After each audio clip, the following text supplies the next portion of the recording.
The Serra Cross is one of the best places to get a first glimpse at Ventura neighborhoods, from the coastline to the hills. The main beach living area in Ventura is the Pierpont neighborhood. Newer two-story homes that have hillside views and ocean views. We also have simpler ranch homes here from the 50s and 60s, canal homes where you can literally walk out your house, down to your dock, get in your boat, and go out through the canal into the ocean, into the Channel Island. One of the things that sets apart the Pierpont neighborhood is geography, like its own little island, especially as you get into the Ventura Keys neighborhood too, which is right here. It's really tucked away. Those homes were built in the 60s and were originally for sale for around $35,000. What's cool about Pierpont too is there's a little main street there, Seaward Avenue, where you have some restaurants, a brewery, and some fun local hangouts. Pierpont has more of that beach town touristy feel to it. It does get a lot quieter in the off season, but it can get super busy on the weekends and the holidays. If you're over here, be sure to check out Lucky Thai Cuisine, by the way, and Pierpont Tacos. So if you're living on the side that's closer to Seaward Avenue, it's going to be busier. And then if you get over towards the Marina Park, and which is more of a dead end, and over into the Ventura Keys, it gets a lot quieter. By Seaward Avenue, at the end of the street there, that was a location where there was some flooding from king waves in past years.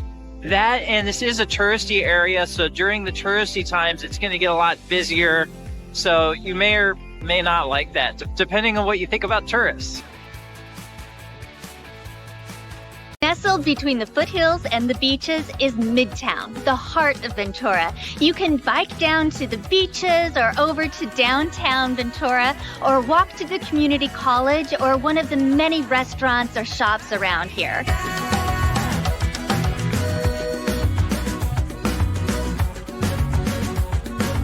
There are three sections of Midtown. You have Old Midtown, Loma Vista, and Lemon Grove. Both Lemon Grove and Old Midtown are located near the Amtrak and Highway 101, which makes for easy traveling, but can also be a little noisy for the homes closer to the tracks or the highway. You'll definitely hear the horn of the train when it passes by in the area. You're close to the beach. On the north side, you're close to the foothills and hiking. You're right next door to downtown with all the fun shops, restaurants, and hangouts. And then on the other side, the east side, you're right over by Trader Joe's and Sprouts, Best Buy, and, you know, more big box type shopping. It's really like its own little city within the city. So that's all the pros, right? But what about the cons? What's the catch? And the catch is this is a busier, more urban area. And so sometimes we'll drive clients through this area and they don't like it. They feel like the two main streets look a little bit run down. There's so many fantastic locally owned businesses in Midtown, including the Butter and Fold Bakery behind me.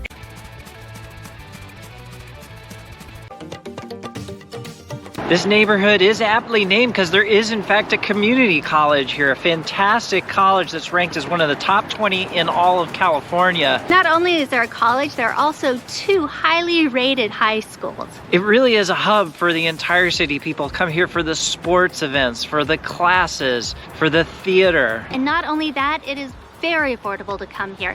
A real jewel of the college neighborhood is Arroyo Verde Park with 132 acres of hiking trails. There's also a 14-acre area that's grassy parks with playgrounds, barbecue, dog playground areas.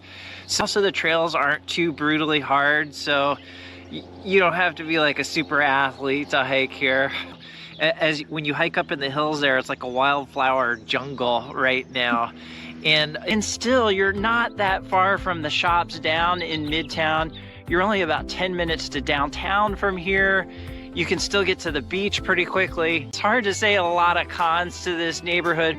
One thing is, though, it is very expensive, and homes that come on the market here oftentimes will be non-updated, and they'll still be in the $1 million range. And in some of those non-updated homes, they're gonna need new electrical, new plumbing, a new roof, things like that will come up. And then Lower College, which is on the south side of Telegraph Road, is gonna have smaller homes, more ranch style homes, mid-century modern.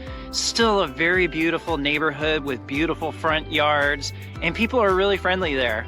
And also you're going to have more Eichler homes, which are a very sought after mid-century home that is very popular, and you're going to pay roughly $100,000 more for that home as compared to other homes of a similar age.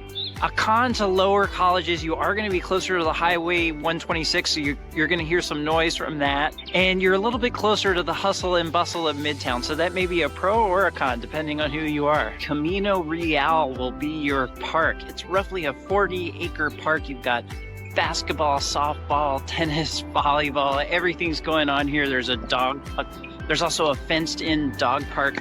And one thing you'll notice is it is right next to the Highway 126 as well. There's some fantastic old growth forest here. It gives it kind of a magical feel here. Other than the highway noise that you'll hear in the distance in Lower College, overall this area is just super quiet. There's well-sized lots, and it just has a really nice peaceful feel here. And you still have the benefit of being close to all that amazing shopping, places to go out, eat, and hang out and have a fun time. As good as this place looks on video, it is even better in person. If you want your own space and to be a little removed from people, chances are you probably wouldn't like living in the downtown. There's an eclectic mix of housing in the downtown as well. You have condos, you have historic homes, Spanish-style homes. When you live in the downtown, the closer you are to where the Ventura River feeds into the ocean, that's a potential place for flooding when you have lots of winter rains. This is the site as well where you have an amazing farmers market on Saturdays, and this street is closed off as well to traffic for several blocks. So people really enjoy coming here and walking and people watching and eating and drinking and having fun. I love the diversity of homes. You have a mixture of old historic Victorian homes and 1920s Spanish style homes mixed in with traditional bungalows built in the 1950s. If you are an architecture lover, then you will love this neighborhood too. When you live in the Avs, you have little family marketplaces that you can go shopping and get fresh meat and vegetables. Restaurants up and down that street. Some Mexican food is to die for. And the breakfast burritos, you don't want to miss out on that. The nonprofit Bell Arts Factory, which hosts the First Friday art event, which is a real social gathering. You get to meet the artists. You've also got the Ventura River Trail here. So within minutes, you can bike down to the ocean or walk down there. This is a thriving area. So if you're a more sociable type person, want that more urban feel, then this could be the place for you. Number one complaint, of course, is the cost of buying a home. You can consider different neighborhoods. Of course, if you're in Ventura, the closer you get to the downtown and up into the hillside, the more expensive it gets. And as you go out east, you can find better deals, definitely more house for your money. When you're looking to move to Ventura, a lot of people have a vision of it being a small beach town. However, there are four really distinct feelings, and the East End has more of a suburban feeling. Saticoy and Wells have a lot of the new development going on here because when you want to be able to have an area for new homes, not just condos and on top of each other townhomes, you need to have space, and the East End had space. The East Side does have some farm patches. They're like pocket farms. You're not going to be seeing rows and rows of agriculture with a home dispersed here and there. Instead, you're going to see rows and rows of homes with a farm here and there. And while this side does have most of the newer homes built in Ventura, it still seems to have that same issue as all of Ventura with their streets. Lots and lots of potholes. Some residents have expressed a desire to have a real supermarket or grocery store, such as Trader Joe's or Vaughn's or Ralph's up in the Saticoy Wells neighborhood. However, there isn't any in the works at this moment. But with all of the building and new construction going on up there, I think it's only a matter of time. However, Vaughn's is only about 8 minutes away, Trader Joe's a little over 11 minutes away, and the Collections with Whole Foods is 15 minutes away. The Saticoy Golf Course is located here on the East End, and while the other golf courses in Ventura are impacted sometimes by flooding, Satakoy is not. There's not a lot of restaurants in Wells and Satakoy. However, there is one that we definitely want to make sure you know about, and that's Cafe 126. It's a small restaurant, however, it has big flavor. Patrons recommend the Western bacon burger and fries, and also they recommend the pancakes they like grandma makes. If you're not looking for a sit-down breakfast, then right next door is Citrus Donuts, where you can just pop in and get a donut and some coffee to go. For those of you who really enjoy outdoor activities, Juana Maria Park on the east side has pickleball and tennis courts. Feel free to also be part of a sports league such as basketball, ultimate frisbee, and volleyball.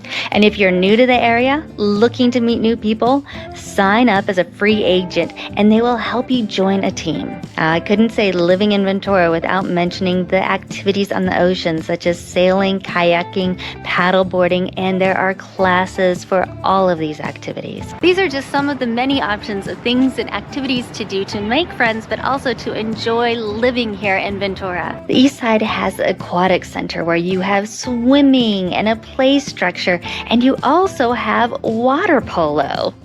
There are camps for the kids and also great activities for adults such as dance classes and bus tours and volunteer opportunities.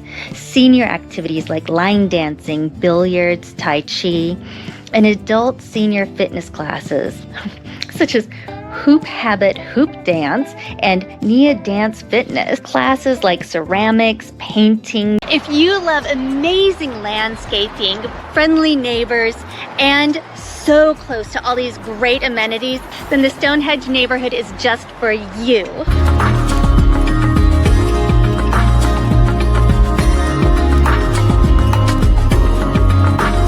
One of the things that makes this neighborhood really stand out is that they have a plethora of ranch homes. We're constantly being asked, well, why isn't there a ranch home? Why are they not building new ranch homes? Well, this neighborhood has it. And with those ranch homes, they are spread out. So while the lots are between 5,000 to 7,000 square feet, you're not going to be overwhelmed with mowing every week because the house takes up a lot of that lot. So you're excited to move to Ventura. Well, the good news is there's still homes in the 700s to 800s in the Montalvo neighborhood. This neighborhood is thriving. You'll always see people out walking their dogs.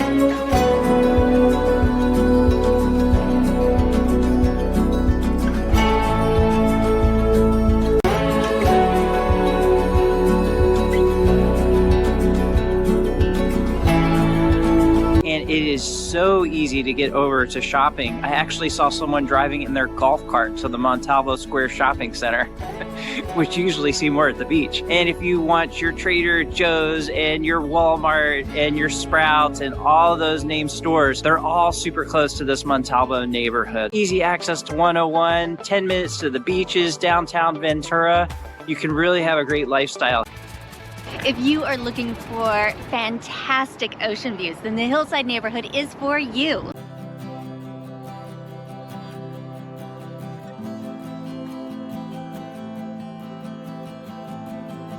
I am so excited to be able to show you guys Seaview Hills, which is a section of the Ventura Hills. It's the section of Ventura Hills that's going to be closest to the downtown and also the outdoor pedestrian mall. Because so many homes are staggered on the hillside, you have that amazing view. You do have overhead power lines, and that does obstruct some of the view, and every home has that because none of the power lines are buried. There's such a mix of eclectic homes here that whatever home you want, you're going to be able to find. The streets are narrow, so there's not a whole lot of room for walking, especially when a car comes down the street. There are the side streets though that don't have as many people, and the people are driving really slow, so you don't really have to worry about noise. There's a variety of different types of homes here, all the way from large estate up to little ranch style homes. This is the scariest street that you will ever encounter in all of Ventura. I got my high-tech angle measurement tool, and we're gonna see really how scary this is. 75 degrees, that is not for the faint-hearted. Think about shopping downtown and having to walk up this. You're gonna cross Poley Street when you're leaving Ventura Hills to get either to the downtown or Midtown. The important thing is it can get super busy, so you might have to wait at the stop sign for quite a while before you can get out into traffic. Just down the hill, you can go to any of the stores or Rubicon Theater on Main Street, or just a little bit further down is Prospect Coffee, one of the best coffee places here in Ventura. It is tasty.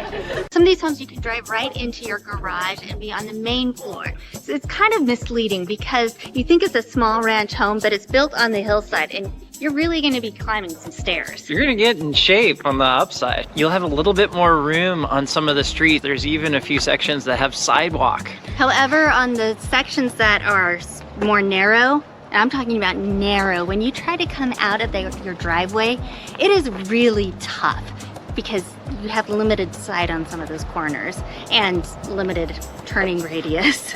Now we're in Hobson Heights, another section of the hillside bordering Poley Street. In this area, you're going to find more Spanish-style homes dating from around the 1920s.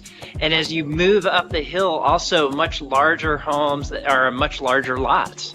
This neighborhood feels like you should be in the movies and driving a little Porsche car and just zipping and zapping. But most cars are really slow around here and watching for pedestrians. Yeah, it feels like you could be on a hilly area on the streets of Monte Carlo. There you go, that's what I meant. This is one of the most popular neighborhoods on the hillside just because of that feel. Now we've moved over to the eastern section of the hillside, which is going to have a very different feel, more spread out, really low key, and you're also getting over closer to the college neighborhood. Further away from Midtown and where all the shopping is and the small little restaurants. So you're trading that off for a quieter lifestyle on bigger lots. Although keep in mind, you're still maybe about a 10-minute drive from here to Surfers Point. In Ventura, you have what's called May Gray, Gloom June. Not so much sun in your eye July. Even though you're up on the hillside and supposedly you're above it all, it still blocks your view and the sun. But on those sunny days... The view is amazing from this Two Trees neighborhood. You can see all the way over to Oxnard and then down the coastline, even up to Surfers Point, to downtown Ventura, and just about over to the west side. There are a lot of older homes here, but due to the fire, there are some empty lots. So if you're thinking about building a home, they're available, and some newer homes that were built after the fire. Big plus for this area is you're super close to 2 Ventura hospitals from here. When people move to this neighborhood, they tend to stay in this neighborhood, which makes it so you have a really tight-knit community that knows each other very well. You'll see people out walking and just really enjoying the weather and the views. And also, if you walk over to the edge where all of the open space is, you might see a cow grazing. You're further from the ocean here, so you're not going to have quite as dramatic ocean views, but you're right next to Arroyo Verde Park, so you're going to have fantastic mountain views as well, especially of that large open space area.